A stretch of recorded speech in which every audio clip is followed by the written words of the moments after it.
4টে সপ্তাহে দেওয়া হয়। এবং শুধু তাই নয়, তার সাথে সাথে আপনাদের ম্যাক্সিমাম টেম্পারেচার সম্বন্ধেও বলে দিই। ম্যাক্সিমাম টেম্পারেচারও অ্যাকর্ডিংলি বুঝতেই পারছেন, বৃষ্টি যদি কম হয়, বৃষ্টি কম হচ্ছে মানে কি, তার মানে আকাশে মেঘ নেই। আকাশে মেঘ না থাকা মানে আকাশ পরিষ্কার আপনার।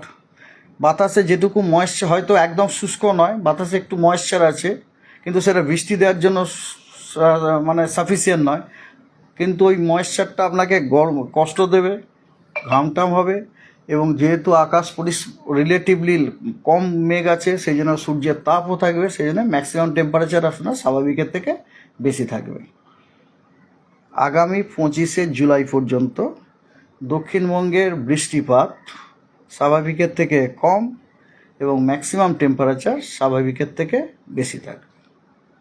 স্যার, এই যে সাউথ বেঙ্গলে বৃষ্টি হচ্ছে না এতদিন ধরে এই বর্ষার সময়, কারণটা স্যার একটু এই কারণটা আমি প্রায় দিনই বলে থেকে থাকি না, সে একই কারণ, the same reason only, same reason. South বেঙ্গলে বৃষ্টি হতে গেলে আমাদেরকে কারেন্ট পেতে হবে বে অফ বেঙ্গল থেকে, মানে আমাদের হাওয়ার দিশাটা দক্ষিণবঙ্গে হওয়া উচিত দক্ষিণ পূর্ব দিক থেকে। আনফর্চুনেটলি আমরা দক্ষিণ পূর্ব দিক থেকে কোনো হাওয়া পাচ্ছি না, বা এই মুহূর্তে দক্ষিণ পূর্ব দিক থেকে অতি ভবিষ্যতে, নিকট ভবিষ্যতে দক্ষিণ পূর্ব দিক থেকে হাওয়া পাওয়ার কোনো সম্ভাবনাও আমরা দেখতে পাচ্ছি না দক্ষিণবঙ্গে।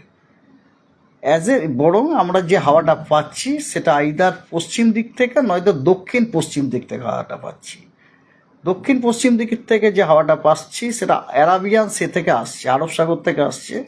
আরব সাগর থেকে আসার সময় যদিও সে অনেক ময়েশ্চার ক্যারি করে আসছে, ঠিক কথা, কিন্তু মাঝপথে অনেকখানা ল্যান্ড আছে, ল্যান্ডের ওপর দিয়ে আসার সময় তার মোস্ট অফ দ্য ময়েশ্চার ও ডিপ্লিটেড হয়ে যাচ্ছে, শেষ হয়ে যাচ্ছে। ফলে দক্ষিণবঙ্গে যখন সে আসছে তার কাছে hardly there is any amount of moisture যেটা কিনা আপনাকে ভারী বৃষ্টি দিতে পারে। সেই জন্য একটা বর্ষার বাতাবরণ আছে, ঠিক কথা, কিন্তু আপনি বৃষ্টিটা পাচ্ছেন না। ভারী বৃষ্টি হওয়ার জন্য আপনার লো প্রেসার সিস্টেম হতে হবে, তা নাহলে আপনি কোনো মতেই ভালো বৃষ্টি পাবেন না। This is the reason. I hope this is clear.